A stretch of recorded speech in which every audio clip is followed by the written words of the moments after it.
আকাশবাণী আগরতলা স্থানীয় সংবাদ পড়ছি সোমা চট্টোপাধ্যায়। এখনকার বিশেষ বিশেষ খবর হলো, খাদ্যমন্ত্রী সুশান্ত চৌধুরী বলেছেন, কেন্দ্র ও রাজ্য সরকার শিশু শ্রম নির্মূল করতে এবং বাল্য বিবাহ রোধে সর্বাত্মক প্রচেষ্টা চালিয়ে যাচ্ছে। ভারত ও বাংলাদেশ সীমান্তে শান্তি ও স্থিতিশীলতা বজায় রাখার অঙ্গীকার পুনর্বার ব্যক্ত করেছে। প্রধানমন্ত্রী নরেন্দ্র মোদী বলেছেন, আর্থিক অন্তর্ভুক্তি ও উদ্যোক্তা থেকে শুরু করে সব ক্ষেত্রেই নারীরা গুরুত্বপূর্ণ ভূমিকা পালন করছেন। National testing agency NEET UG 2026 পরীক্ষার সময়সীমা বৃদ্ধি করেছে। বিশ্বকাপ ফুটবলের দ্বিতীয় দিনে কানাডার মুখোমুখি হতে চলেছে বসনিয়া অ্যান্ড হার্জেগোভিনা। খাদ্যমন্ত্রী সুশান্ত চৌধুরী বলেছেন, কেন্দ্র ও রাজ্য সরকার শিশু শ্রম নির্মূল করতে এবং বাল্য বিবাহ রোধে সর্বাত্মক প্রচেষ্টা চালিয়ে যাচ্ছে। আজ জিরানিয়া পঞ্চায়েত সমিতির মিলনায়তনে বিশ্ব শিশু শ্রম বিরোধী দিবস উপলক্ষে ত্রিপুরা শিশু অধিকার সুরক্ষা কমিশন আয়োজিত কর্মশালার উদ্বোধন করে তিনি একথা বলেন। তিনি বলেন, এই কাজে পঞ্চায়েতের প্রধান থেকে শুরু করে প্রতিটি নাগরিককেও এগিয়ে আসতে হবে, তবেই প্রতিটি শিশুর অধিকার সুরক্ষিত থাকবে। উপস্থিত ছিলেন ত্রিপুরা শিশু অধিকার সুরক্ষা কমিশনের চেয়ারপারসন জয়ন্তী দেববর্মা, জিরানিয়া পঞ্চায়েত সমিতির চেয়ারম্যান প্রীতম দেবনাথ, জিরানিয়া নগর পঞ্চায়েতের চেয়ারম্যান রতন কুমার দাস প্রমুখ। আত্মসমর্পণকারী জঙ্গিদের সংগঠন তিপ্রাসা ইউনিটি ফর জাস্টিসের ডাকা সড়ক ও রেল অবরোধ আজ দুপুরে প্রত্যাহার করে নেওয়া হয়েছে। আজ জনজাতি কল্যাণমন্ত্রী বিকাশ দেববর্মা সংগঠনের নেতৃবৃন্দের সঙ্গে কথা বলার পরেই আন্দোলন প্রত্যাহার করে নেওয়া হয়। এরপর রেল ও যানবাহন চলাচল স্বাভাবিক হয়। ভারত বাংলাদেশ সীমান্তে শান্তি ও স্থিতিশীলতা বজায় রাখার অঙ্গীকার পুনর্ব্যক্ত করেছে। গত 8 জুন থেকে 11 জুন পর্যন্ত নয়াদিল্লিতে বিএসএফ ও বিজিবির মধ্যে 57তম মহাপরিচালক পর্যায়ের সীমান্ত সমন্বয় সম্মেলনে এই অঙ্গীকার করা হয়। সম্মেলনে বর্তমানে সীমান্ত পরিস্থিতি পর্যালোচনা এবং সীমান্ত নিরাপত্তা ও সীমান্ত ব্যবস্থাপনা সম্পর্কিত পারস্পরিক উদ্বেগের বিষয়গুলি নিয়ে বিস্তারিত আলোচনা হয়। সীমান্তে সমন্বিত টহল আরও জোরদার করতে, সতর্কতা বাড়াতে, রিয়েল টাইম তথ্য আদান প্রদান উন্নত করতে এবং আন্তঃসীমান্ত অপরাধী চক্রের বিরুদ্ধে যৌথ প্রচেষ্টা জোরদার করতে বিএসএফ এবং বিজেপি উভয় পক্ষই সম্মত হয়। ভারতীয় প্রতিনিধি দলের নেতৃত্বে ছিলেন বিএসএফ এর মহাপরিচালক প্রবীণ কুমার এবং বাংলাদেশ প্রতিনিধি দলের নেতৃত্বে ছিলেন মহাপরিচালক মেজর জেনারেল মোহাম্মদ আশরাফুজ্জামান সিদ্দিকী। রাজ্যের বেকার যুবক যুবতীদের কর্মসংস্থানের সুযোগ সম্প্রসারণের লক্ষ্যে দক্ষতা উন্নয়ন অধিদপ্তরের উদ্যোগে আজ আগরতলায় চাকরি মেলার আয়োজন করা হয়। এই কর্মসূচিতে রাজ্য ও বহির্রাজ্যের মোট 13টি বেসরকারি সংস্থা ও নিয়োগকারী প্রতিষ্ঠান অংশগ্রহণ করে। চাকরি মেলায় অংশগ্রহণকারী সংস্থাগুলি বিভিন্ন ক্ষেত্রে প্রায় 1008টি শূন্য পদের জন্য যোগ্য প্রার্থীদের নির্বাচন করে। নির্বাচিত প্রার্থীদের মেধা ও যোগ্যতার ভিত্তিতে নিয়োগপত্র প্রদান করা হবে। বিদ্যুৎ মন্ত্রী রতনলাল নাথ জানিয়েছেন, রাজনৈতিক সহিংসতায় নিহতদের পরিবারের যোগ্য সদস্যদের সরকারি চাকরি দেওয়ার ক্ষেত্রে রাজ্য সরকার সম্পূর্ণ প্রতিশ্রুতিবদ্ধ। আজ সচিবালয়ে এক সাংবাদিক সম্মেলনে তিনি কথা বলেন। তিনি জানান, রাজনৈতিক সহিংসতায় নিহতদের পরিবার থেকে এখনো পর্যন্ত 38টি আবেদন এসেছে, যার মধ্যে 18 জনকে চাকরি দেওয়া হয়েছে, 11 জনের নাম প্রস্তাবিত হয়েছে। রাজনৈতিক সহিংসতায় নিহত হওয়ার উপযুক্ত প্রমাণ না থাকায় 5টি আবেদন বাতিল করা হয়েছে এবং 4টি আবেদন তদন্তাধীন রয়েছে।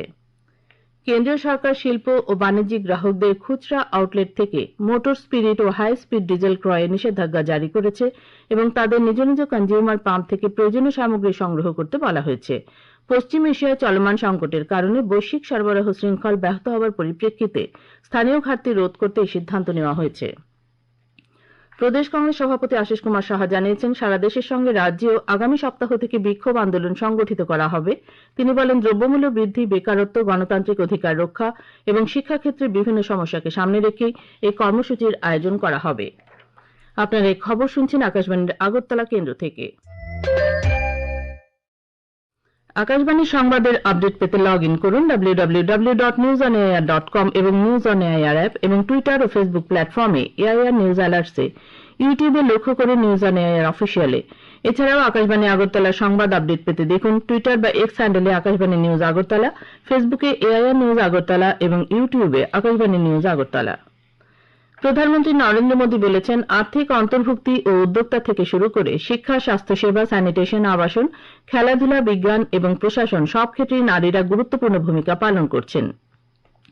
সামাজিক মাধ্যমে তিনি আজ কথা উল্লেখ করে বলেন, ড্রোন প্রযুক্তির মতো উদীয়মান ক্ষেত্রগুলিতে নারীদের ক্রমবর্ধমান অংশগ্রহণ সুযোগের নতুন দ্বার উন্মোচন করেছে। গত 12 বছরে এনডিএ সরকার নারী নেতৃত্বাধীন উন্নয়নকে এগিয়ে নিতে কাজ করছে এবং এর প্রতিফলনে বিভিন্ন ক্ষেত্রে দেখা যায়। সরকার স্বনির্ভর গোষ্ঠীগুলিকে সক্রিয়ভাবে সমর্থন করছে, যা নারীদের আর্থিকভাবে স্বাবলম্বী হতে সাহায্য করছে বলে প্রধানমন্ত্রী উল্লেখ করেন। প্রধানমন্ত্রী নরেন্দ্র মোদীর নেতৃত্বে বর্তমান এনডিএ সরকারের 12 বছরের উন্নয়ন অভিযাত্রায় বহুমুখী বিকাশের ছবি স্পষ্ট হয়ে উঠছে। এক সর্বাত্মক উন্নয়নের ভাবনা ক্রমশ বাস্তব রূপ লাভ করছে। এর মধ্যে অবশ্যই অন্যতম নারী শক্তির ক্ষমতায়ন। নারী নেতৃত্বাধীন বিকাশের ধারাবাহিকতা আজ নতুন উচ্চতা ছুঁয়ে ফেলছে। একটি প্রতিবেদন।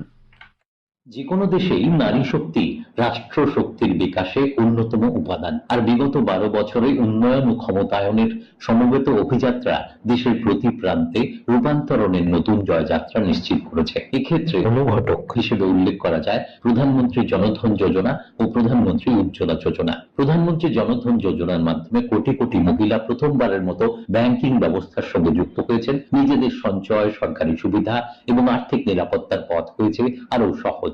আর প্রধানমন্ত্রী উজ্জ্বলা যোজনা এনে দিয়েছে ধোঁয়ামুক্ত রান্নাঘর।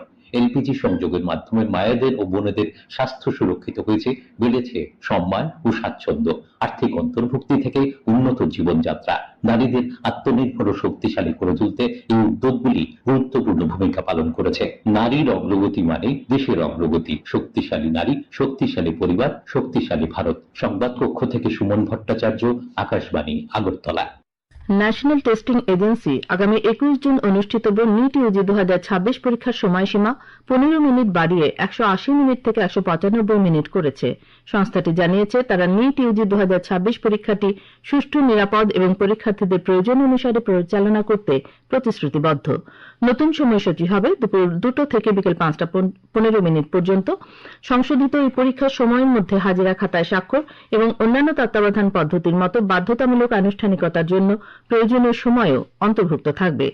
এর পাশাপাশি সংস্থাটি জানিয়েছে প্রশ্নপত্র পুস্তিকায় খসড়া কাজের জন্য বরাদ্দ স্থান 2 পৃষ্ঠা থেকে বাড়িয়ে 4 পৃষ্ঠা করা হয়েছে। ফলে পরীক্ষার্থীরা গণনা ও চিত্র অঙ্কনের জন্য আরো বেশি জায়গা পাবে। মৎস্যমন্ত্রী সুধাংশু দাস আজ ফটিকরায়ে ডলুগাঁও দ্বাদশ শ্রেণী বিদ্যালয়ে নির্মীয়মান স্কুল ভবনটি পরিদর্শন করেন। এই ভবনটি নির্মাণে ব্যয় হবে 12.5 কোটি টাকা। জোলাইবাড়ির সাঁচিরামবাড়িতে টিএসআর 14 নম্বর ব্যাটালিয়নের সদর দপ্তরে আজ এক রক্তদান শিবিরের আয়োজন করা হয়।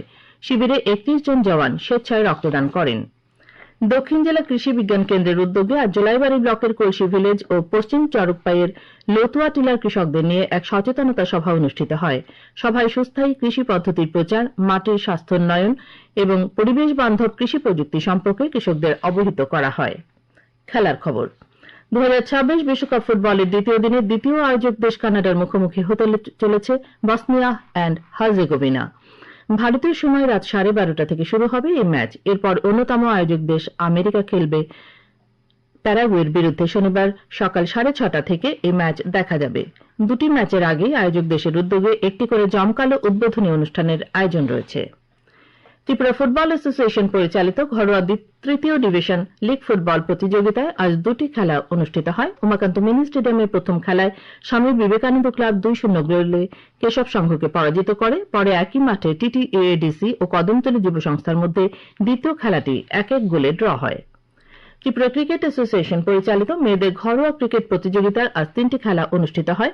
নরসিংগড়ের টিআইটি মাঠে অনুষ্ঠিত খেলায় কর্নেল কোচিং সেন্টার 3 উইকেটে ইউনাইটেড ফ্রেন্ডসকে, এমবিবি স্টেডিয়ামে কসমোপলিটন ক্লাব 10 উইকেটে প্রগতি প্লে সেন্টারকে এবং নরসিংগড়ের পিটিএ মাঠে বিদ্যাসাগর ইউএমভি কোচিং সেন্টার 8 উইকেটে চলমান সংঘকে পরাজিত করে।